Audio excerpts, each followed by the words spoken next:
بسم اللہ الرحمن الرحیم۔ قابل احترام حاضرین کرام، السلام علیکم۔ ابتدا ہے رب جلیل کے بابرکت نام سے جو ہم سب کے دلوں کے ریت کو بخوبی جاننے والا ہے۔ خدا پیرائی شیعہ اشنا شری جماعت کی جانب سے علمی و فکری نشست کے انعقاد کا اولین مقصد عوام الناس کو دین اسلام پر ہر پہلو کے لیے روشناس کرانا ہے۔ یہی وجہ ہے کہ ہر سال علماء کرام کے لیے مختلف عنوانات کا انتخاب کیا جاتا ہے۔ ہم نے کوشش کی ہے پچھلے سالوں کی طرح اس سال بھی موضوع کا انتخاب ایسا ہو جس میں حاضرین محفل کے لیے علم کا مواد زیادہ سے زیادہ موجود ہو اور وہ ان 10 کی محفل میں حاضر ہوں تو کچھ حاصل کر سکیں۔ آج جس موضوع پر گفتگو ہوگی اس کا انتخاب بھی بڑی سوچ و بچار کے بعد کیا گیا ہے۔ آج ہم جس دور سے گزر رہے ہیں ہمیں معلوم ہو کہ ہم میں کون صحیح اور کون غلط ہے۔ آج جس ہستی کو منتخب کیا گیا ہے وہ سب کے لیے قابل عزت ہے اور ہمارے پچھلے پروگراموں میں بھی شرکت کی سعادت حاصل کر چکے ہیں۔ قبل اس کے کہ میں قبلہ کو زحمت خطاب کے لیے مدعو کروں، میں حاضرین محفل سے ملتمس ہوں کہ وہ اپنے اپنے موبائل سیٹ بند کر دیں۔ اب میں عزت مآب جناب آیت اللہ شیخ محمد حسین نجفی گکو صاحب سے درخواست گزار ہوں کہ وہ اسٹیج پر تشریف لائیں اور جہاد و دہشت گردی میں فرق جیسے مفصل موضوع پر حاضرین محفل سے گفتگو فرمائیں۔ جناب قبلہ آیت اللہ شیخ محمد حسین نجفی گکو صاحب بآواز بلند تر صلوات۔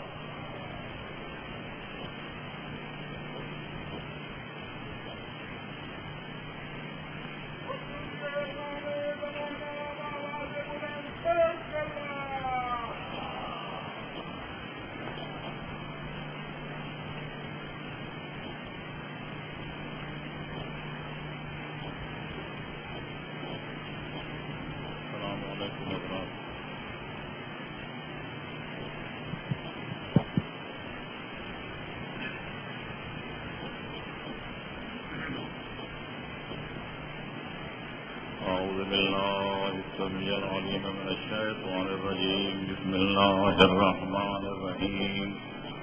الحمد للہ رب العالمین والصلاة والسلام علی اشرف الانبیاء والمرسلین وأہل بیتہ الطیبین الطاہرین المعصومین۔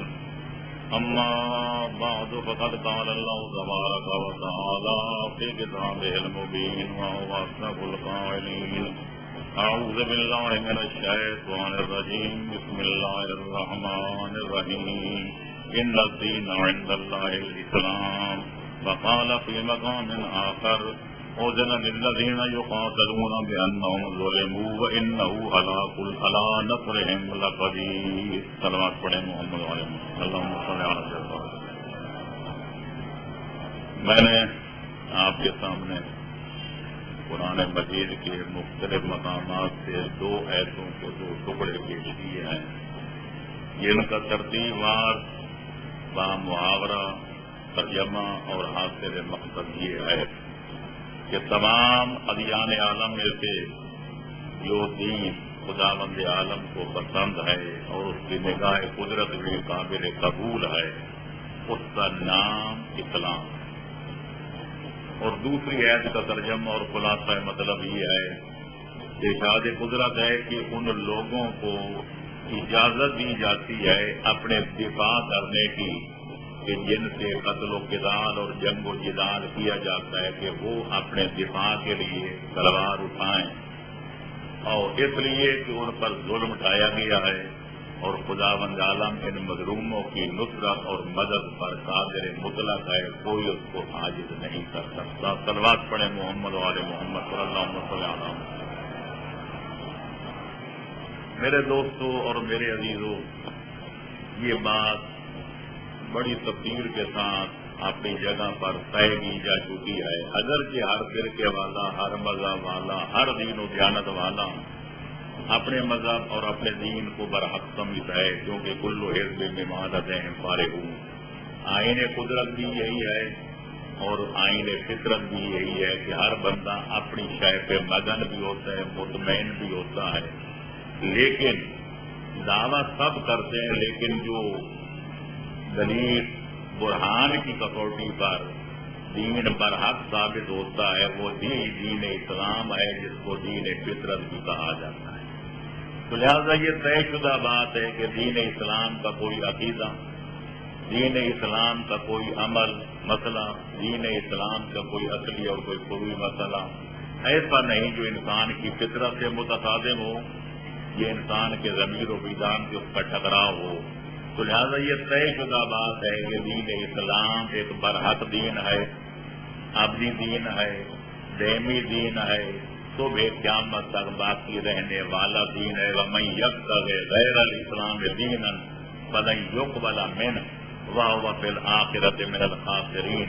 دین بنانے والے خالق اکبر نے اعلان کر دیا کہ اگر کوئی شخص یا کوئی قوم اور قبیلہ اسلام کو چھوڑ کر کسی بھی دین کو اختیار کرے گا تو یہ وہ یم سمجھ لے اور پلے باندھ لے کہ اس کا دین قبول نہیں کیا جائے گا، اور قیامت والے دن، جزا و سزا والے دن اس کو نقصان اٹھانا پڑے گا اور پھر پچھتانا پڑے گا، لیکن اس دن کا پچھتانا کوئی فائدہ نہیں دے گا۔ صلوات پڑھیں محمد والے محمد صلی اللہ علیہ وسلم۔ بات صرف یہ قابل غور ہے، یہ مانا کہ دین اسلام برحق ہے، یہ مانا کہ دین اسلام قابل قبول ہے، یہ بھی مانا کہ دین اسلام اللہ کا آخری الہامی اور ربانی دین ہے، لیکن دین اسلام آیا تھا اختلافات کو مٹانے کے لیے۔ خود اسلام میں اختلاف کس طرح اور کیوں ہے، یہ ایک سوال ہے جو لوگوں کی توجہ کا مرکز بنا ہوا ہے، اور مدت مزید کے لوگ اس پر تحقیق کر رہے ہیں، کتابیں لکھی گئیں، تقریریں ہوئیں، جلسے ہوئے، بہت کچھ تحقیقات و تحقیقات ہوئی، حتیٰ کہ علامہ عبدالکریم شہرستانی نے، ہمارے برادران اسلامی کے نامی گرامی عالم ہیں، انہوں نے الملل والفصل کے نام پر ایک کتاب لکھی۔ انہوں نے اختلاف کے 11 اسباب گنوائے ہیں کہ فلاں فلاں فلاں وجوہ کی بنا پر امت مسلمہ اختلاف میں مبتلا ہو گئی، لیکن میری ناچیز تحقیق یہ ہے کہ بھرتی کے طور پر کوئی 11 گنوائے یا کوئی 22 اختلاف کے وجوہ اور اسباب گنوائے، بھرتی کرنا الگ ہے اور تحقیق حق الگ ہے۔ میری ناچیز تحقیق یہ ہے کہ اختلاف امت کا ظاہر سبب یہ ہے کہ اپنے بعد پیغمبر اسلام قرآن لینے، اسلام لینے، ایمان لینے، دین لینے کا جو مرکز بتا کے گئے تھے، ہم نے وہ مرکز چھوڑ دیا۔ پیغمبر جن کا تعارف کرا کے گئے تھے، ہم نے ان کو گھر میں بٹھا دیا۔ پیغمبر جو دروازہ دکھا کے گئے تھے، صرف یہ نہیں کہ ہم نے بھلا دیا، بلکہ معاف رکھنا، ہم نے وہ دروازہ ہی جلا دیا۔ پیغمبر اکرم صلی اللہ علیہ وسلم نے خود فرمایا تھا، جیسا کہ علامہ ابن حجر مکی نے سوائے کے مور کا میں لکھا، وہ کہتے ہیں کہ پیغمبر نے فرمایا کہ میرا کلمہ پڑھنے والوں، اگر اتحاد کا دامن تھامنا چاہتے ہو، اگر صراط مستقیم پر قائم و دائم رہنا چاہتے ہو، اگر ہر قسم کے اختلاف و اختلاف اپنے دامن کو بچانا چاہتے ہو، تو میرے اہل بیت کا دامن نہ چھوڑنا۔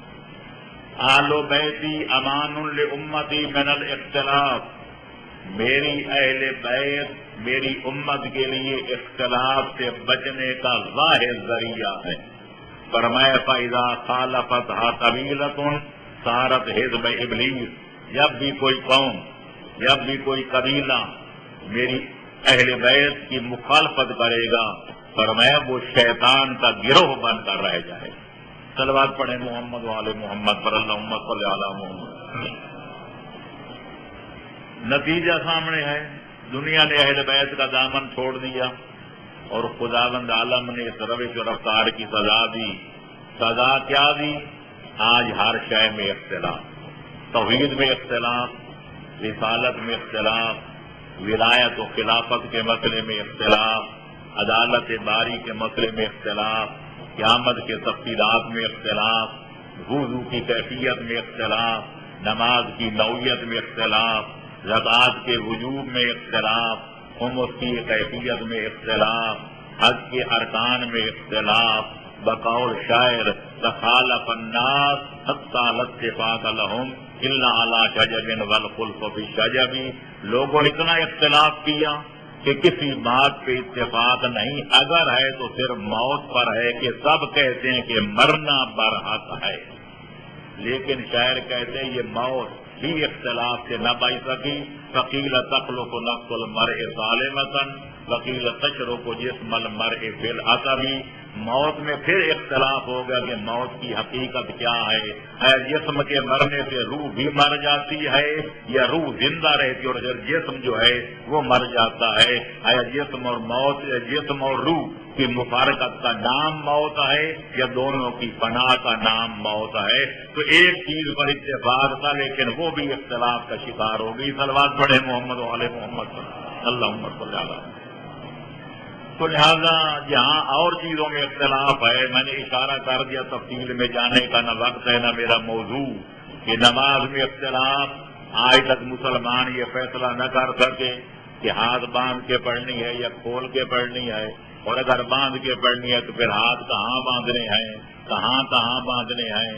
اسی طرح جہاں اور باقی تمام اصول و فروع میں اختلاف ہے، جہاد بھی اسلام کے فروع میں سے ایک فرع ہے۔ تو لہذا جب ہر شے میں اختلاف ہو گیا تو پھر جہاد کیسے اختلاف سے بچ سکتا تھا؟ یہ سب مانتے ہیں کہ اسلام کے احکام میں سے، اسلام کے فروع میں سے ایک بہت بڑی عظیم الشان فرع کا نام جہاد ہے، لیکن جہاد کیا ہے، اس کی حقیقت کیا ہے، اس کی نوعیت کیا ہے، اس کی ماہیت کیا ہے، اس کے حدود اربع کیا ہیں، وہ جہاد اور فساد میں فرق کیا ہے، جہاد اور دہشت گردی میں فرق کیا ہے؟ آج تک دنیا ماہ حیرت ہے کہ آیا دونوں ایک چیز کے دو نام ہیں یا الگ الگ حقیقتیں ہیں، اور اگر الگ الگ ہیں تو ان کا بہمی فرق کیا ہے؟ صلوات پڑھیں محمد وعلى محمد پر، اللہم صل علی۔ میرے دوستوں اور میرے عزیزوں، یہ بات کسی وضاحت کی محتاج نہیں کہ آج ہر دین، ہر مذہب، ہر مسلک، ہر مشرق والے لوگ یہ دعویٰ کرتے ہیں کہ ان کا دین امن اور آشتی کا دین ہے، اخوت و ہمدردی کا دین ہے، پیار اور جو ہے اخوت کا دین ہے، لیکن میں کہتا ہوں اسلام کا دین محبت ہونا، اسلام کا دین اخوت ہونا، اسلام کا دین مروت ہونا، اسلام کا دین رواداری ہونا اتنا واضح ہے کہ کسی دلیل کا محتاج نہیں۔ خود اسلام اس بات کی دلیل ہے کہ یہ امن و سلامتی کا دین ہے۔ کیوں؟ اسلام سلم سے مشتق ہے، اور عربی زبان کی شدھ بدھ جاننے والے جانتے ہیں، جو نہیں جانتا وہ کوئی ڈکشنری اٹھا کر دیکھ لے کہ سلم کے معنی سلو کے ہیں، یہ سلم کے معنی محبت کے ہیں، سلم کے معنی پیار کے ہیں، سلم کے معنی شانتی کے ہیں، سلم کے معنی آشتی کے ہیں، سلم کے معنی اخوت کے ہیں، سلم کے معنی ہمدردی کے ہیں، سلم کے معنی اسلام کے تعلیمات، اسلام کے اصول و فروع۔ اگر کوئی مجھ سے یہ تقاضا کرے ایک جملے میں خلاصہ بیان کر دو کہ اسلام کیا چاہتا ہے، اسلام کے تعلیمات کا لب لباب کیا ہے، اسلامی تعلیمات و تلقینات کا خلاصہ کیا ہے، تو میں ایک جملے میں کہوں گا اسلام کے سب تعلیمات کا لب لباب اور خلاصہ صرف یہ ہے کہ خود جیو اور دوسروں کو جینے کا حق دو۔ صلوات پڑھیں محمد وعلى محمد پر، اللہم صل علی محمد۔ تو اسلام جو ہے بحمد اللہ رواداری کا دین ہے، محبت کا دین ہے، تحمل کا دین ہے، برداشت کا دین ہے، جی اور جینے دو کے جو ہے پیغام کا علم بردار دین ہے۔ آپ حیران ہوں گے کہ جتنی مذمت اسلام اور قرآن نے فتنہ اور فساد اور بغض اور اناد اور دہشت گردی وغیرہ کی ہے، اس کی ادیان عالم کی کتابوں میں ڈھونڈو گے تو آپ کو قیامت تک مثال نہیں ملے گی۔ اسلام قتل مومن کو اتنا بڑا سنگین جرم قرار دیتا ہے کہ وَمَن يَقْتُلْ مُؤْمِنًا مُتَعَمِّدًا فَجَزَاؤُهُ جَهَنَّمُ، کہ جو ایک بندہ مسلمان کا خون ناحق کرے گا وہ یوں یقین سمجھے 5 عذابوں میں گرفتار ہوگا، اور دنیا کی کوئی طاقت اس کو اللہ کے عذاب سے، اللہ کے عقاب سے، اللہ کے قہر و غضب سے، اللہ کی لعنت سے اور جہنم سے نہیں بچا سکے گی۔ جو یہاں کا کہتے ہیں کہ ومن قتل نفسا بغیر نفس فقد قتل الناس جميعا، جو بلا وجہ ایک بندہ مسلمان کا خون ناحق بہائے وہ یوں سمجھے کہ پورے عالم انسانیت کا قاتل۔ ومن احیا نفسا فقد احیا الناس جميعا، جو ایک بندے کو قتل ہونے سے بچائے، اس کی جان کی حفاظت کرے، وہ یوں سمجھے اس نے ایک بندے کی جان نہیں بچائی بلکہ پورے عالم انسانیت کو تباہی سے بچا لیا۔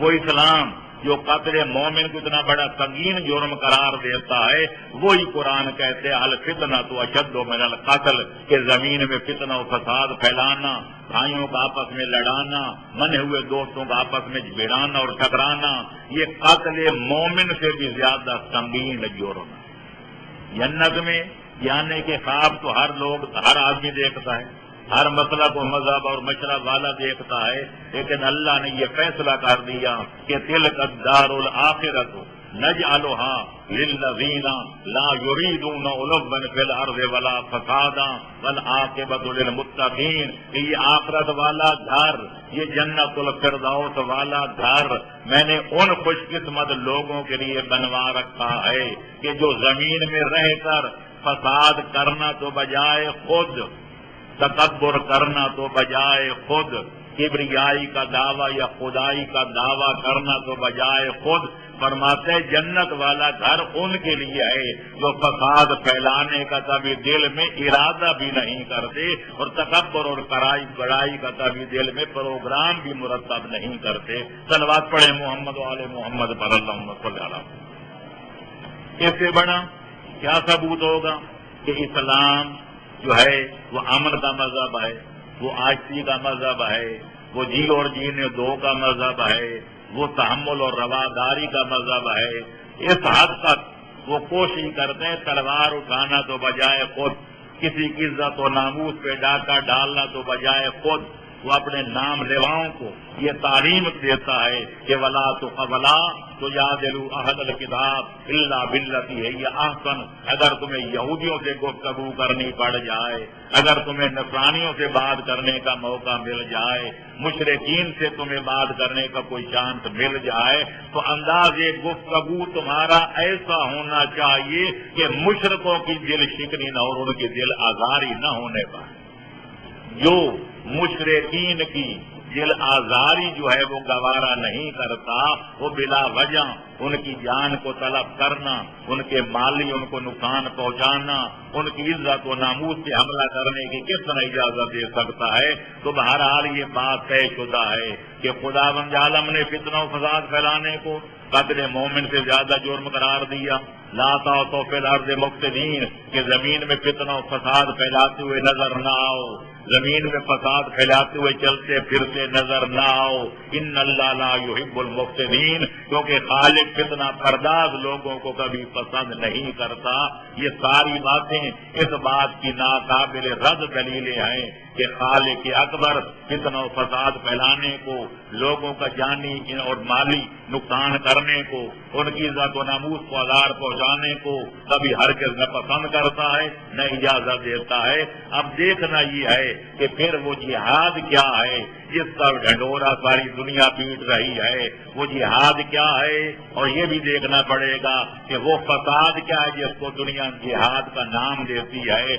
آج بدبختی ہماری یہ ہے، حقائق کو مست کر دیا گیا، حقائق کو توڑ دیا گیا، حقائق کو مروڑ دیا گیا، کیونکہ قرآن کو اہل قرآن سے نہیں لیا گیا، حقائق اسلام کو مرکز اسلام سے نہیں لیا گیا، لہذا ایسی غلط تعویلیں کی گئی جہاد کی کہ آج اسلام ایک دہشت گردی کا دوسرا نام بن چکا ہے۔ آج جب لفظ اسلام آ جائے یا مسلمان کا لفظ آ جائے تو لوگ کہتے ہیں یعنی قدامت پسند، یعنی جو ہے کل ذہن، یعنی اپنا لکیر کے فقیر، یعنی دہشت گرد، یعنی درندے، معاذ اللہ ثم معاذ اللہ۔ بانی اسلام کے کردار سے لے کر ان کے صحیح جانشینوں کے کردار تک، پھر 1400 سال کے علماء اعلام اور صحیح مسلمین کے کردار پہ نظر ڈالی جائے تو پھر ماننا پڑتا ہے کہ بدنام پرندہ نکو نام چند لوگوں نے اسلام کو بھی بدنام کر دیا اور مسلمانوں کو بھی بدنام کر دیا، ورنہ دہشت گردی کو جا، اسلام کو جا، فساد کو جا، جہاد کو جا۔ صلوات پڑھے محمد والے محمد پر۔ اللہم صل علی۔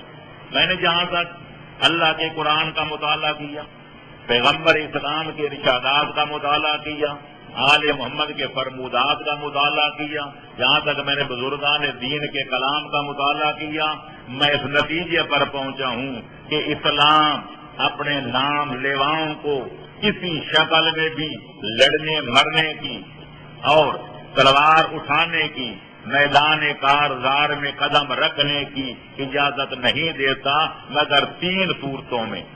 وہ 3 صورتیں کیا ہیں؟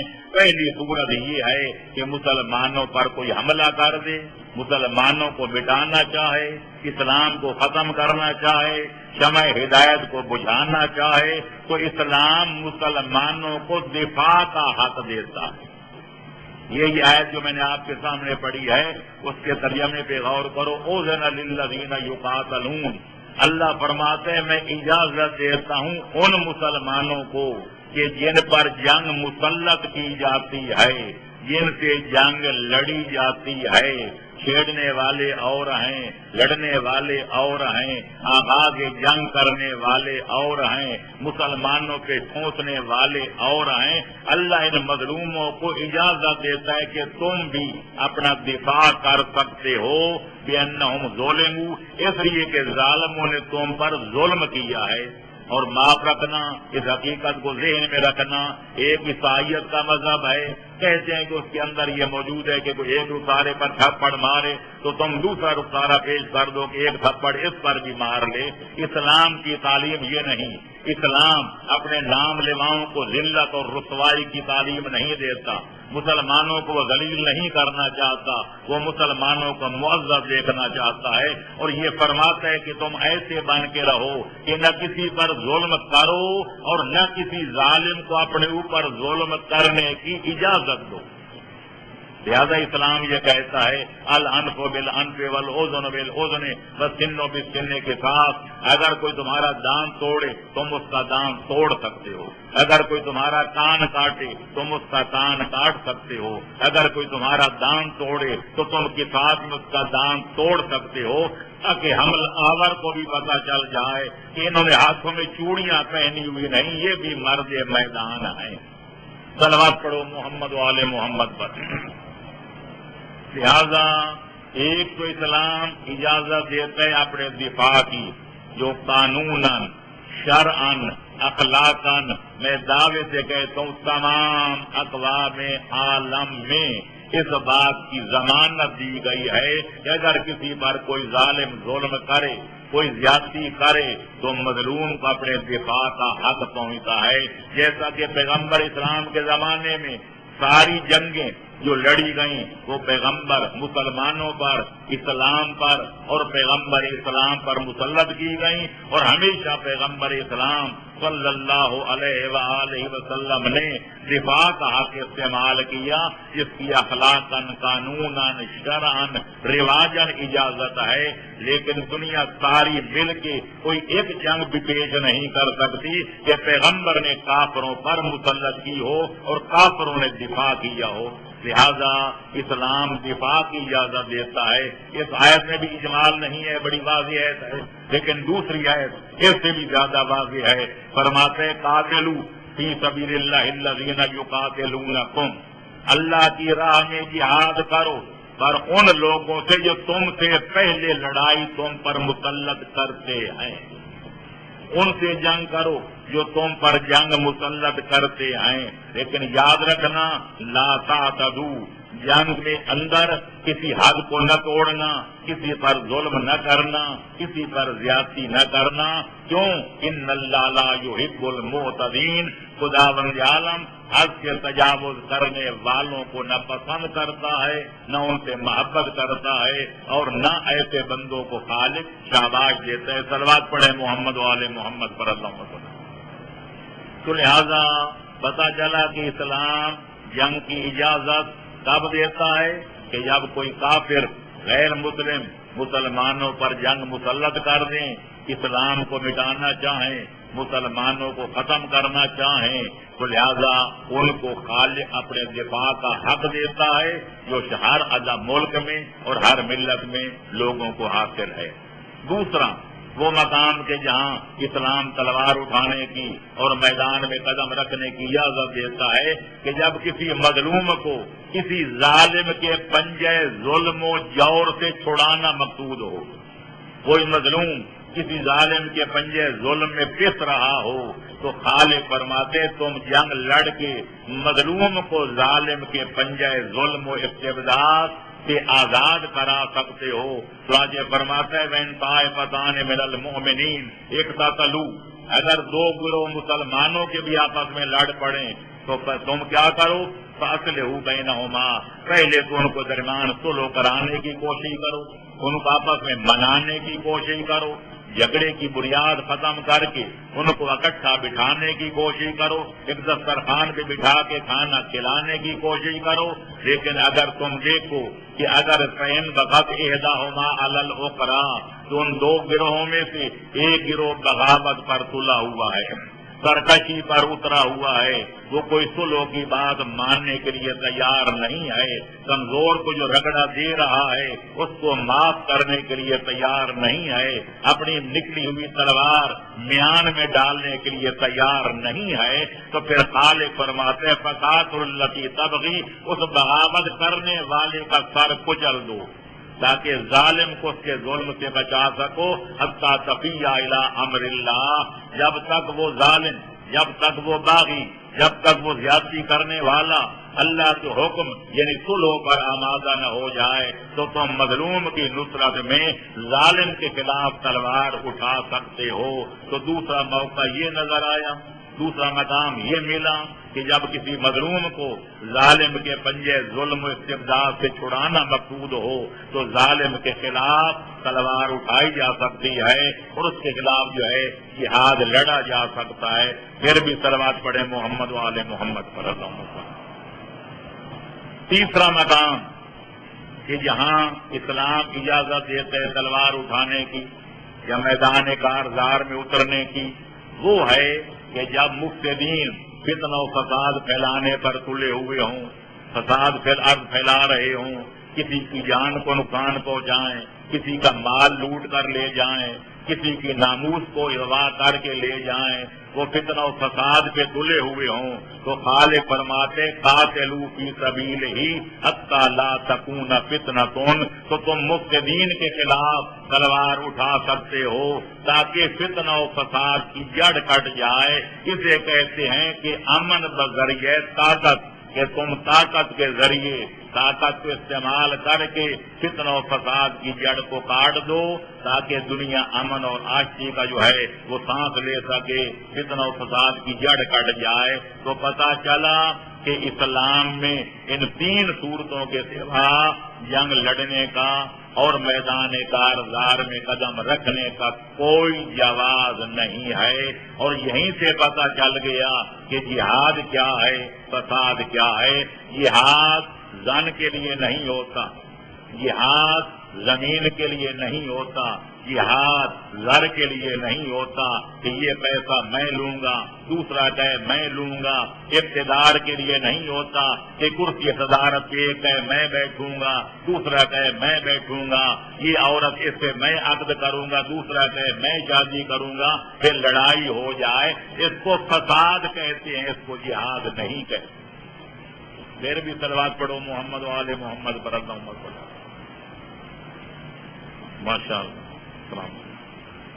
تو لہذا جہاد ہوتا ہے دین کے لیے، فساد ہوتا ہے زن زر زمین کے لیے۔ لہذا جس چیز کا نام لوگوں نے آج جہاد رکھا ہوا ہے اس کو جو الارض کہتے ہیں، زمین کی بھوک یا زن زر کا لیے یا بعض فروعی مسائل میں اختلاف فکر و نظر کے لیے، تو میرے دوستوں اور میرے عزیزوں یاد رکھو یہ فطرت کا تقاضا ہے۔ خالق علیم بھی ہے، وہ حکیم بھی ہے، اس نے جو کام کیا اپنے علم کے مطابق، جو کام کیا کسی حکمت کے تحت، اس کا کوئی فعل الحکیم لا یخلو عن الحکمہ، اس نے ہر بندے کی شکل الگ بنائی، ہر بندے کی عقل الگ بنائی، ہر بندے کی افتاد طبع الگ بنائی۔ وہ قادر تھا سب کی شکلیں ایک بنا دیتا، وہ سب کی عقلیں ایک جیسی بنا دیتا، لیکن شکل و عقل میں اگر اختلاف ہے اور قیامت تک رہے گا تو پھر یاد رکھو جب عقلیں مختلف ہیں ان کے سوچنے کا انداز بھی مختلف ہوگا، ان کی سوچ بھی الگ ہوگی، ان کی اپروچ بھی الگ ہوگی۔ لیکن یہ عجیب بات ہے کہ ہر بندہ یہ دیکھتے برداشت کرتا ہے کہ فلانے کا رنگ گورا ہے، فلانے کا کالا، فلانے کا قد لمبا ہے، فلانے کا چھوٹا۔ اگر یہ ہم گوارا کر سکتے ہیں کہ عقلیں الگ الگ ہیں، شکلیں الگ الگ ہیں، قد کاٹ الگ الگ ہیں، رنگ روپ الگ الگ ہیں، تو پھر سوچوں کا اختلاف کیوں برداشت نہیں کرتا؟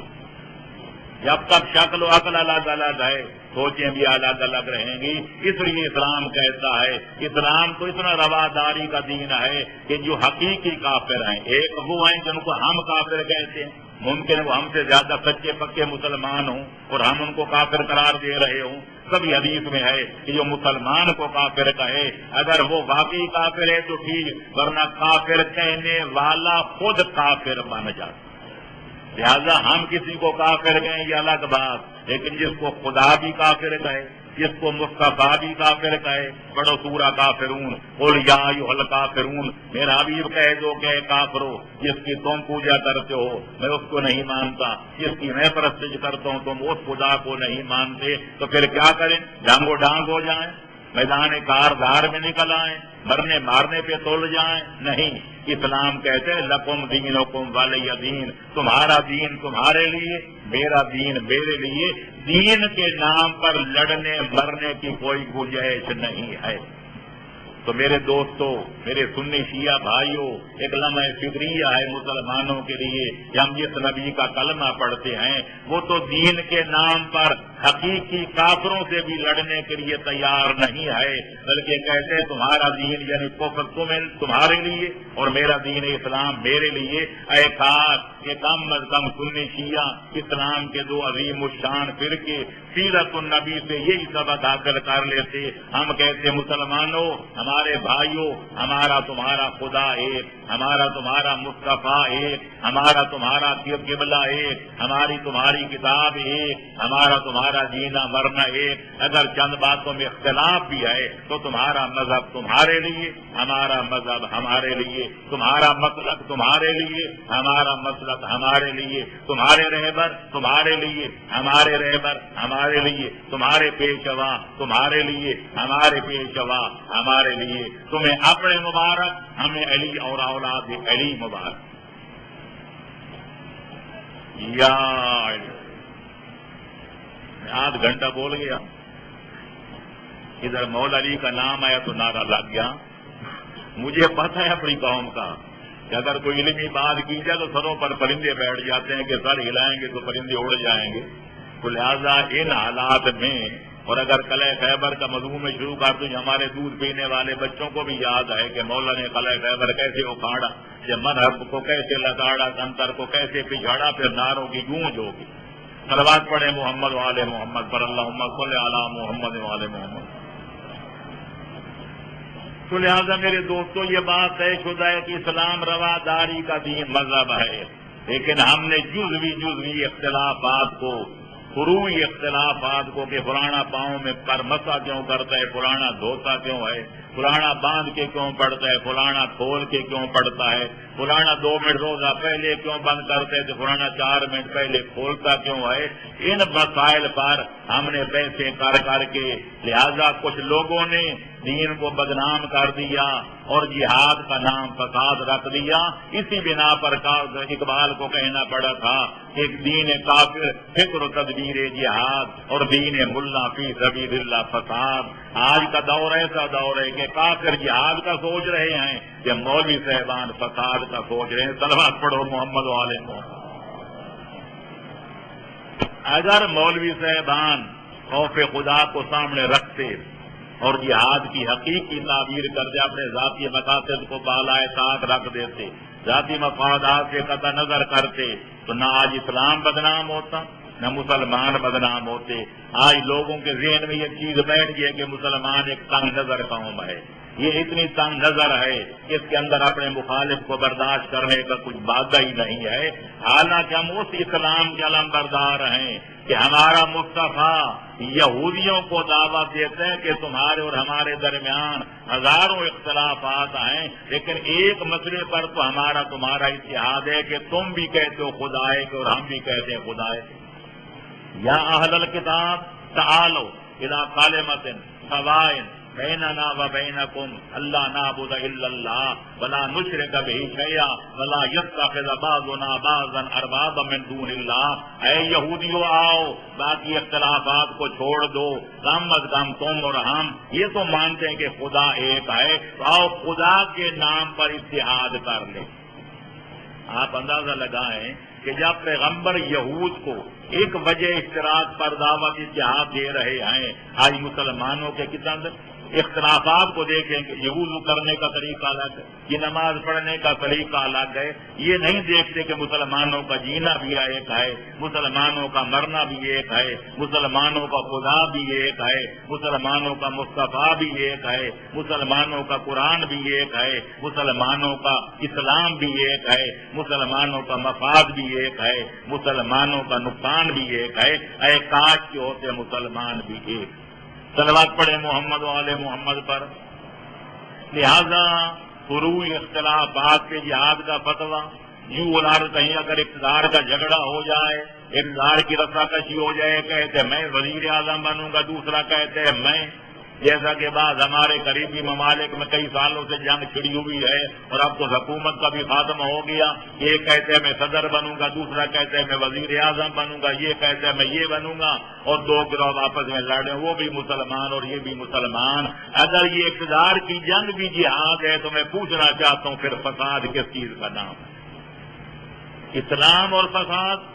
ان اللہ لا یحب المفسدین۔ خالق فتنہ و فساد پھیلانے والوں کو نہ پسند کرتا ہے نہ کبھی ان کو دوست رکھتا ہے، اور بلکہ فتنہ پھیلانے کو جیسا بھی میں نے عرض کیا تھا قتل مسلم سے بھی سنگین تر جرم قرار دیتا ہے۔ لہذا فساد اور جہاد کا بینی فرق ایک واضح ہو گیا۔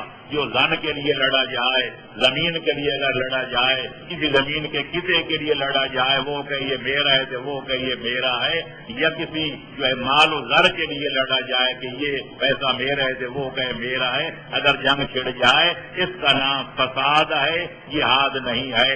دین کے کسی فروعی مسئلے پر اختلاف ہو جائے اور ایک دوسرے کو کافر کہہ کے لڑنے مرنے کا جو ہے لوگوں کو آمادہ کیا جائے، یہ فساد ہے، یہ جہاد نہیں ہے۔ اور یہاں تک میرے عنوان کے اندر یہ لفظ ہے کہ جہاد اور دہشت گردی میں کیا فرق ہے، میں کہتا ہوں اتنا اس پر رات کا رات ہونا واضح نہیں، جتنے دن کا دن ہونا واضح نہیں، جتنا جہاد اور دہشت گردی میں فرق ہے۔ میرے دوستو آپ نے سن لیا کہ جہاد اسلامی میں اگر جہاد کا وقت بھی آ جائے اس میں بوڑھوں کو قتل نہیں کیا جاتا، جہاد کا اسلام کہتے ہیں کہ اس میں بچوں کو قتل نہیں کیا جاتا، جہاد کہتا ہے اور جہاد کا مالک خدا اذن دینے والا فرماتا ہے اس میں عورتوں کو قتل نہیں کیا جاتا، لیکن جو دہشت گرد ہوتا ہے اس کی نظر میں جوان ہو یا بوڑھا ہو، مرد ہو بچہ ہو یا جوان ہو، عورت ہو یا مرد ہو، اس کا کام سوائے دوسرے کو نقصان پہنچانے کے کوئی نہیں ہوتا۔ لہذا دہشت گرد کی نظر میں نہ کوئی بڑے چھوٹے میں فرق، نہ کوئی زن و مرد میں فرق، نہ کوئی ہے کسی قسم کے بے قصور اور قصوروار میں فرق۔ میں کیوں نہ کہہ دوں جہاد لڑنے والا ایک مقصدیت کے لیے لڑتا ہے، اور جو دہشت گرد جو ہوتا ہے وہ دنیا کو تباہ کرنے کے لیے، انسانیت کو نقصان پہنچانے کے لیے لڑتا ہے۔ لہذا دہشت گرد ظاہراً جس مذہب و مسلک سے تعلق رکھتا ہو، یہ بات طے شدہ ہے کہ دہشت گرد کا نہ کوئی دین ہوتا ہے نہ اس کا کوئی مذہب ہوتا ہے۔ صلوات پڑھو محمد وآل محمد پر، اللہم صل۔ اسلام جس جہاد کی اجازت دیتے ہیں، جس کی میں پہلے وضاحت کر چکا ہوں تینوں قسموں کی، اس میں یہ بھی ہے کہ مخالف کی فصل کو نقصان نہ پہنچایا جائے، اس کی بستیوں کو نہ اجاڑا جائے، شہروں پر بے قصور لوگوں پر جو ہے وہ کسی قسم کا کوئی ان کو سزا نہ دی جائے۔ لیکن دہشت گرد فصلیں اجاڑتا ہے، باغات کو تباہ کرتا ہے، آبادیوں کو برباد کرتا ہے، قصور اور بے قصور میں تمیز نہیں کرتا، اس کا تو مقصد سوائے مخالف کو نقصان پہنچانے کے اور اس کا کوئی مقصد ہی نہیں ہوتا۔ لہذا اسلام ایسے لوگوں کو جینے کا بھی حق نہیں دیتا اور نہ ان کو مسلمان تسلیم کرتا ہے جن کا مقصد دہشت گردی پھیلانا ہے۔ لہذا وہ دشمن اسلام ہی نہیں، وہ دشمن انسان بھی ہیں، وہ دشمن انسانیت بھی ہیں، وہ دشمن آدمیت بھی ہیں، وہ دشمن قرآن بھی ہیں اور دشمن انسانیت کے نام کے بھی دشمن ہیں۔ لہذا ایسے لوگوں کا اسلام سے کوئی تعلق نہیں ہے۔ اگر کوئی دہشت گردوں کو مسلمان کہتا ہے وہ خود احمق ہے، اس نے اسلام کو سمجھا نہیں ہے۔ اگر اسلام کو سمجھ جاتا تو امن اور آشتی کے دین کو دہشت گردی کا دین نہ کہتا، اور مسلمان جو صلح اور آشتی کے پیغام برق بن کے دنیا میں ابھرے ہیں ان کو کبھی دہشت گرد نہ کہتا۔ لیکن افسوس سے کہنا پڑتا ہے کہ کچھ لوگوں نے اس جہاد کی غلط تعبیر کر کے، اس کی غلط جو ہے تشریح کر کے اسلام کو بھی بدنام کیا اور مسلمانوں کو بھی بدنام کیا۔ صلوات پڑھے محمد والے محمد پر۔ لہذا جہاد اگر اپنی روح کے ساتھ قائم ہو تو اس میں انسانی اقدار کو فروغ ملتا ہے، انسانیت جو ہے وہ ترقی کرتی ہے، اسلام بھی پھیلتا ہے، انسانیت کا پیغام بھی پھیلتا ہے، کیونکہ مذہب نہیں سکھاتا آپس میں بیر رکھنا۔ اسلام برداشت کا نام ہے، وہ مخالف کو بھی برداشت کرتا ہے، وہ موافق کو بھی برداشت کرتا ہے۔ گالی کا جواب دعا سے دینے کا عادی ہے۔ ہم اس نبی کا کلمہ گو ہیں کہ دنیا ظلم کر کر کے تھک جاتی ہے، پیغمبر ظلم سہتے ہوئے نہیں تھکتے، دنیا گالیاں بک بک کے تھک جاتی ہے، پیغمبر دعا کرتے ہوئے نہیں۔ کون نہیں جانتا کہ پیغمبر کو کتنی اذیت پہنچائی گئی تھی؟ وہ خود فرماتے ہیں ما اوذی نبی لما اوذیت، اس قدر مجھے اذیت پہنچائی گئی اتنی آدم سے لے کر عیسیٰ تک کسی نبی کو نہیں پہنچائی گئی۔ گالیاں دی گئیں، گھر پہ کوڑا کرکٹ پھینکا گیا، راستے پہ کانٹے بچھائے گئے، زندان مبارک توڑے گئے، اصحاب و اہل بیت شہید کیے گئے۔ ان سب کے باوجود دنیا جو ہے گالیاں بک بک کے تہمتیں لگا لگا کے تھک جاتی ہے، لیکن حسین کا نانا رب اہد قومی انہم لا یعلمون، پالنے والے میری قوم کو ہدایت کر دے، یہ جانتے جو نہیں۔ اس سے بڑھ کر اور کیا ثبوت ہوتا ہے کہ اسلام جنگ اور جدال کا نام نہیں، قتل و قتال کا نام نہیں، فتنہ و فساد پھیلانے کا نام نہیں، دہشت گردی کا نام نہیں، بلکہ خالق ایسے لوگوں پہ لعنت کرتا ہے جو اسلام کو بدنام کرتے ہیں اور مسلمانوں کو تباہ کرنے کے اسباب فراہم کرتے ہیں۔ صلوات پڑھے محمد وآل محمد پر۔ لہذا جہاد ایک تو جہاد وہ تھا جس کا میں نے ذکر کیا کہ اپنے دفاع کے لیے، مظلوموں کو ظالموں کے پنجے ظلم و جور سے چھڑانے کے لیے، اور تیسرا تھا کہ فتنہ و فساد کو جڑ سے اور بے بن سے اکھاڑنے کے لیے۔ جہاد کی اور قسمیں بھی ہیں۔ ایک جہاد جس کو سارے سنی شیعہ مسلمان مانتے ہیں، بلکہ اس کو جہاد اکبر کہا گیا، وہ ہے اپنے نفس امارہ سے جہاد۔ پیغمبر اکرم ایک جہاز سے واپس آ رہے تھے، بڑا جانی و مالی نقصان ہوا تھا. جناب نے فرمایا رجعنا من الجہاد الاصغر الى الجہاد الاکبر. اب جہاد اصغر سے ہم فارغ ہو گئے، اب ایک جہاد اکبر باقی ہے. صحابہ کرام نے سنا تو گھبرا کے کہنے لگے یا رسول اللہ، یہ جہاد اصغر تھا جس میں ہمارا اتنا نقصان ہوا، اتنا جانوں کا ضیاع ہوا، یہ سب کوئی اور یہ اصغر ہے تو پھر اکبر کا کیا عالم ہوگا؟ جناب نے مسکرا کے فرمایا وہ کسی خارجی دشمن سے نہیں لڑنا، بلکہ اس دشمن سے جہاد کرنا جو تمہارے اپنے دونوں پہلوؤں کے درمیان موجود ہے. یعنی نفس امارہ سے بڑے موذی کو مارا، نفس امارہ کو گھر مارا. ہم لوگوں کو باقی جہاد و فساد پر ابھارتے ہیں، لیکن یہ مسلمانوں کو نہیں بتاتے کہ جہاد اکبر بھی ہے، اور وہ ہر بندے کو اپنے نفس امارہ سے کرنا چاہیے کہ شریعت کیا کہتی ہے، شیطان کیا کہتا ہے، عقل کیا کہتی ہے، نفس امارہ کیا کہتا ہے، نبی و امام کیا کہتے ہیں اور شیطان کیا کہتا ہے. لہذا اگر آدمی ادھر مشہور رہ جائے اس کو باقی لوگوں سے لڑنے بھڑنے کا وقت ہی نہیں ملتا، کیونکہ نتی ہمیں اپنے عیبوں کی خبر رہ دیکھتے اوروں کے عیب و ہنر، پڑی اپنی برائیوں پر جو نظر تو نگاہ ہمیں کوئی برا نہ رہا. صلوات پڑھے محمد و آل محمد پر اللہ. اور جہاد کی ایک اور قسم بھی ہے جس کو امر بالمعروف اور نہی عن المنکر کہتے ہیں، اور یہ وہ کار ثواب ہے، لوگوں کو نیکی کا حکم دینا اور بروں کو برائی سے روکنا.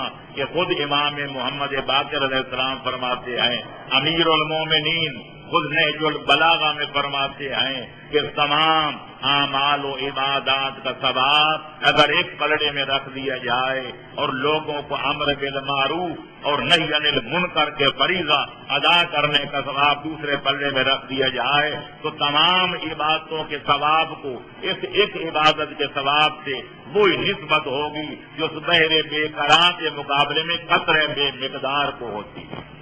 لیکن افسوس ہم نے یہ جہاد بھی چھوڑ دیا. ان کو ٹوکنا تھا، ان کو روکنا تھا، ہم ان کی خوشامدیں کرتے ہوئے نظر آتے ہیں. اگر کوئی غریب آدمی آ جائے ہمارا غصہ اترتا نہیں ہے، اور اگر کوئی امیر آ جائے تو پھر ابا اور امام سمیت تعظیم کے لیے اٹھ کھڑے ہوتے ہیں. بقول شاعر اگر بز میں آ جائے کوئی صاحب ثروت تعظیم کو اٹھتا ہے امامہ بھی کباب بھی، اور اگر تعظیم کو جا پہلو بھی نہ بدلے آ جائے اگر صورت مفلس میں خدا بھی.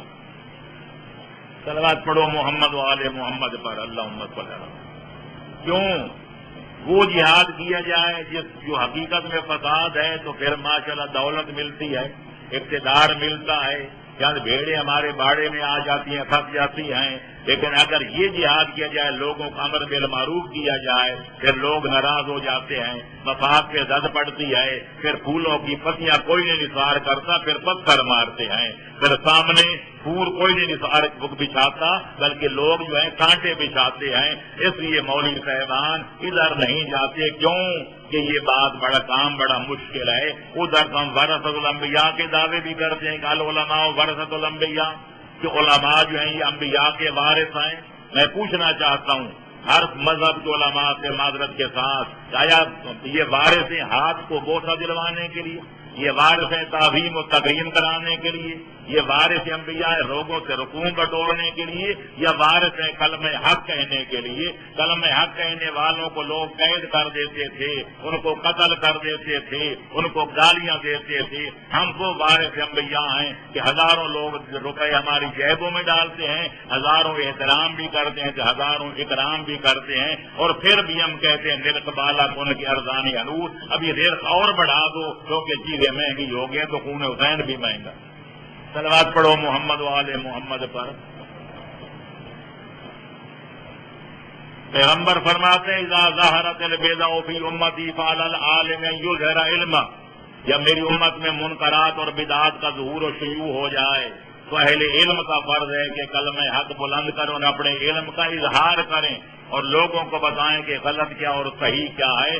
فرمایا من لم یفعل فعلیہ لعنت اللہ، جو اپنا فرض ادا نہیں کرے گا، یہ جہاد امر بالمعروف اور نہی عن المنکر کا جو فریضہ ادا نہیں کرے گا، اس کو اللہ کی لعنت سے دنیا کی کوئی طاقت کبھی بچا نہیں سکے گی۔ تو لہذا علماء کرام جس مذہب و مسلک سے تعلق رکھتے ہیں وہ لوگوں کو جہاد کرنے یعنی مسلمانوں سے لڑانے یا لوگوں کو بھڑانے یا لوگوں کے عورتوں کو بیوہ بنانے، بچوں کو یتیم بنانے کی رغبیں دلاتے ہیں۔ مجھے یاد ہے کچھ چند ماہ پہلے یا بلکہ سال ڈیڑھ پہلے کچھ لوگوں نے ایک قریبی ملک کے اندر جنگ ہو رہی تھی تو یہاں فتوے دیے کہ جناب وہاں جا کے لڑنا جہاد ہے، وہاں جنت بے کری ہے، ادھر جاؤ ادھر جاؤ۔ حکومت نے پیشکش کی تھی ان فتویٰ دینے والوں کو کہ ہم ہوائی جہاز سے بٹھا کر آپ کو وہاں بھیجتے ہیں، تشریف لے جائیں۔ انہیں انکار کر دیا، حکومت میں پکڑ کے اندر کر دیا، جیل میں جانا پسند کر دیا لیکن جنت میں جانا پسند نہیں کی۔ یہاں اس سے بڑھ کر بھی کوئی اور بات ہوگی کہ ان کا ضمیر اور کہتے ہیں تو ان کی زبان اور کہتی ہے۔ ادھر وہ کہتے ہیں لوگوں کو کہ وہاں جاؤ، جا کے لڑو، جہاد کرو، یہ کرو۔ مجھے سمجھ نہیں آتی۔ شاعر نے کہا تھا آخر شرازی نے سے 700 سال پہلے کہا تھا، واعظاں کی جلوہ بر محراب و ممبر میں کنند چوں بخلوت می روندہ کار دیگر میں کنند مشکل دارم سے دانش مند مجلس باز پر توبہ فرمایا جلا کو توبہ کم کرنے کنند۔ کہ کہتے ہیں واعظین کے جلوے سٹیجوں پہ دیکھا کرو، مفتیوں کے فتوے دارالافتاء میں دیکھا کرو، جب یہ تنہائی میں جاتے ہیں تو کوئی اور شغل بھی فرما لیتے ہیں۔ شاعر کہتے ہیں مجھے مشکل درپیش ہے ارباب دانش و بینش سے اس کا حل چاہتا ہوں، جو لوگوں کو توبہ توبہ حکم دیتے ہیں وہ خود توبہ کیوں نہیں کرتے، جو لوگوں کو جہاد پر ابھارتے ہیں خود میدان میں پہلے قدم کیوں نہیں رکھتے۔ صلوات پڑھو محمد و آل محمد پر۔ فلاں کو مار دو قتل کر دو ثواب ہے، فلانے کو قتل کر دو ثواب ہے، فلانی شاید سے جا کر بھیڑ جاؤ ثواب ہے، فلانی شاید کو مٹا دو ثواب ہے۔ پبلک بھی تو بدھو ہے، کوئی نہیں کہتا کہ آگے تم لگو پیچھے ہم لگے۔ وہ فتوے دیکھ کے آرام سے بیٹھ جاتے ہیں، بیچارے آمد اپنی جانیں قربان کرتے ہوئے نظر آتے ہیں۔ تو لہذا کہنا پڑا کسی کو کہ دین ملا فی سبیل اللہ فساد۔ خداوند عالم علماء کرام کو توفیق عطا فرمائے کہ اسلام کی تبلیغ کریں تو صحیح طریقے پر۔ کافروں کو مسلمان بنانا دین کی خدمت ہے، مسلمانوں کو کافر بنانا یہ دین کی کوئی خدمت نہیں۔ لڑنے والے بھائیوں کو انما المؤمنون اخوہ، سارے مسلمان بھائی بھائی ہیں۔ اگر بھائیوں میں کبھی ٹکراؤ ہو جائے تصادم ہو جائے، اختلاف فکر و نظر پیدا ہو جائے اور لڑائی تک نوبت پہنچ جائے تو اللہ فرماتے ہیں خاموش تماشائی بن کے نہ دیکھو بلکہ آگے بڑھو اور اس وقت تک آرام نہ کرو جب تک صلح نہ کرا دو۔ تو لڑنے والوں میں صلح کرانا جو ہے وہ دین کی خدمت ہے، منے ہوئے بھائیوں کو لڑانا دین کی کوئی خدمت نہیں۔ اور میں معذرت کے ساتھ عرض کروں گا فانکحوا الایام منکم، خدا فرماتا ہے جن کی شادیاں نہیں ہوئی ان کی شادیاں کراؤ۔ تو نکاح جڑوانا عبادت ہے، نکاح توڑوانا عبادت نہیں ہے۔ مرنے والوں کو بچانا، من آیا نفسا فقد آیا الناس جمیعا، ایک بندے کو قتل ہونے سے بچا لے اس نے پوری انسانیت کو بچا لیا۔ تو مرنے والوں کو موت کے منہ سے جانے سے بچانا عبادت ہے، بیچارے امن و امان والوں کو موت کے منہ میں جھونکنا یہ کوئی دین کی خدمت نہیں ہے اور اللہ کی کوئی عبادت نہیں ہے۔ صلوات پڑھو محمد و آل محمد پر کیا کیا جائے؟ یہاں الٹی گنگا بہتی ہے، ہر چیز یہاں کی الٹی ہے۔ صلوات پڑھو محمد و آل محمد پر اللہ۔ ماشاءاللہ اندر کے غم دل باتو گفتم و بدل کفیدم کہ ازردہ شبی ورنہ سخن بھی پیارت۔ کتنی باتیں کافی ہیں الحمدللہ مختصر لفظوں میں۔ اب چونکہ اس کے بعد ایک بعد میں مذاکرہ بھی ہے، چند جملے دیکھتے مسائل بھی کرنے ہیں، 1 گھنٹہ ہونے والا بھی ہے، لہذا اتنا کافی بھی ہے وافی بھی ہے۔ خداوند عالم کی بارگاہ میں دعا ہے کہ وہ سب کو عموماً اور علماء کرام کو جس مسلک و مذہب سے تعلق رکھتے ہیں خصوصاً ان کو توفیق عطا فرمائے کہ جہاد کا صحیح مفہوم لوگوں کے ذہن نشین کرائیں اور لوگوں کو بتائیں کہ جہاد کیا ہے، فساد کیا ہے، اور اپنے عمل و کردار سے دنیا پر واضح کریں کہ اسلام کا اسلام کا دہشت گردی سے اتنا بھی تعلق نہیں ہے جتنا کھجور کے چھلکے کا کھجور کی گٹلی سے تعلق ہوتا ہے۔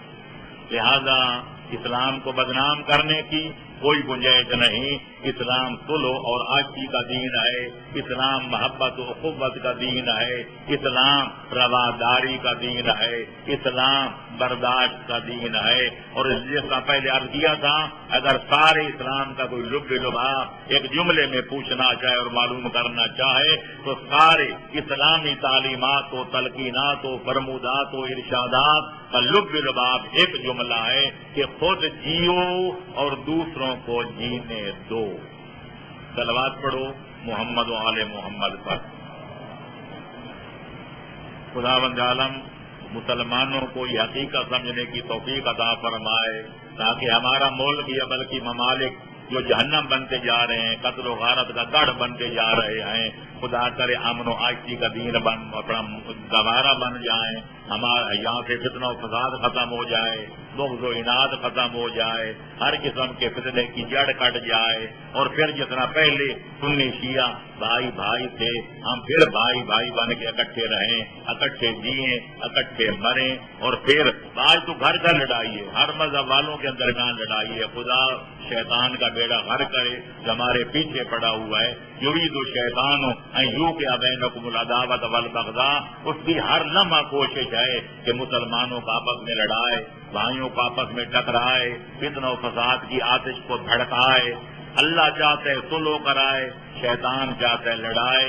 اب ہم درمیان میں دو راہ پہ کھڑے ہیں۔ مولوی صاحبان کا جی چاہے تو خدا کے بندے بن کر لڑنے والوں کو منائیں، اور جی چاہے اور مفادات مجبور کریں تو شیطان کے غلام بن کر مسلمانوں کو آپس میں لڑائیں اور اپنا الو سیدھا فرمائیں۔ صلوات پڑھیں محمد و آل محمد پر۔ اللہم صل۔ سید الشہداء کا جہاد اعظم، جن کے صدقے میں اسلام بچا، ایمان بچا، قرآن بچا، خدا کا حلال و حرام بچا، اور آدمیت اور انسانیت کا نام و نشان بچا۔ امام عالی مقام نے اپنے مقاصد شہادت میں جو وصیت نامہ اپنے بھائی محمد ابن حنفیہ کے نام لے کر چھوڑا تھا، اس میں وضاحت کرتے ہیں، فرماتے ہیں ما خرجت عاشرا ولا باطرا ولا مفسدا ولا ظالما انما خرجت لطلب الاصلاح فی امت جدی رسول اللہ۔ فرماتے ہیں میں 5 مقاصد کو لے کر میدان کربلا میں جا رہا ہوں۔ میرے نانے کی امت برباد ہو رہی ہے، میں چاہتا ہوں سب کچھ کٹوا کے، بھرا ہوا گھر لٹوا کے اپنے نانے کی امت کو تباہی سے بچاؤں۔ پہلا فرمائے والے ان آمر بالمعروف وانہا عن المنکر، آج کوئی نیکی حکم دینے والا نظر نہیں آتا، آج بروں کو برائی پہ روکنے ٹوکنے والا کوئی دکھائی نہیں دیتا۔ میں چاہتا ہوں کہ لوگوں کو امر بالمعروف کا فریضہ ادا کروں، میں چاہتا ہوں کہ لوگوں کو نہی عن المنکر کر کے اللہ کے فرض کو ادا کروں۔ امر بالمعروف دوسرا مقصد، نہی عن المنکر تیسرا مقصد۔ فرماتے ہیں والے ان اثیرہ بسیرت جدی رسول اللہ و ابی علی ابن ابی طالب، دنیا میرے نانے کی تعلیم کو بگاڑ رہی ہے، میرے باب علی کی سیرت و کردار کے نقوش کو بدل رہی ہے۔ میں چاہتا ہوں کھلے ہوئے میدان میں دوستوں دشمنوں کے مجمع عام میں اپنے نانے نبی اور اپنے باب علی کی سیرت و کردار پہ عمل کر کے دنیا کو بتاؤں کہ میرے نانے کی سیرت کیا تھی اور میرے بابے کا کردار کیا تھا۔ سرداد نداد دست در دست یزید حقا کے بنا الہ الہ ہست و زین۔ میرے دوستو، میرے عزیز و امام نے یہ فرض اس طرح ادا کیا کہ دنیا کو کہنا پڑا اب ہیچ پیمبر ناید انکار، واللہ کے اے حسین کارے کر دی۔ سید الشہداء نے وہ کارنامہ انجام دیا کہ رہتی دنیا تک دنیا گن گاتی رہے گی، اور جب تک اسلام رہے گا حسین کا نام رہے گا، جب تک کائنات میں ایک شریف انسان رہے گا حسینیت زندہ باد رہے گی۔ لیکن میں کہتا ہوں ظالموں نے امام کو شہید بھی کر دیا، لیکن ظالموں کے ظلم کی پھر بھی ابھی تک جو ہے ان کا ظلم ختم نہیں ہوا، بلکہ بجائے اس کے کہ غسل دیتے، کفن دیتے، جنازہ پڑھاتے، دفن کرتے، میں کہتا ہوں ظالموں غسل نہیں دینا تھا نہ دیتے، شہید راہ خدا کو غسل کی ضرورت نہیں ہوتی، ان کا خون ان کا غسل ہوتا ہے۔ اگر کفن نہیں دینا تو نہ دیتے، کیونکہ شہید کو خون کسی کفن کی ضرورت نہیں ہوتی، اس کا خون آلودہ لباس اس کا کفن ہوتا ہے، پر ظالم و امام کا کفن اتار کے تو نہ لے جاتے۔ اور اگر یہ ظلم بھی کیا تھا تو جنازہ پڑھ کے دفن کر دیتے، لیکن اگر پڑھانا نہیں تھا اور جن معصوم کا جنازہ معصوم کے سوا کوئی نہیں پڑھا سکتا تو پڑھانے والے کو قید کر کے کوفے تو نہ لے جاتے۔ اور اگر یہ ظلم بھی کیا تھا میں کہتا ہوں بغیر جنازہ پڑھائے عزت سے دفن کر دیتے، اور اگر اس کار خیر کی بھی توفیق نہیں تھی تو میں کہتا ہوں بغیر دفن کفن لاش کو چھوڑ کے چلے جاتے، لاش پہ گھوڑے تو نہ دوڑاتے۔ لیکن تاریخ کربلا گواہ ہے کہ ظالموں نے اس بے دردی سے گھوڑے دوڑائے کہ دیکھنے والے کہتے ہیں رزو صدرہ بے زہر، کہ دیکھنے والوں کو پتہ نہیں چلتا تھا مظلوم کے سینے کی ہڈیاں کہاں ہیں اور پشت مبارک کے جوڑ کہاں ہیں۔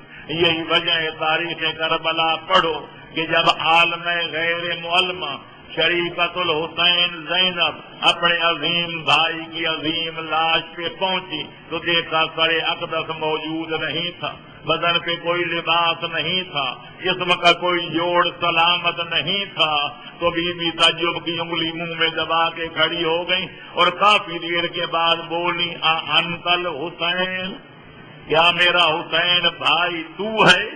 کیا میری اماں زہرا کا نور العین تو ہے؟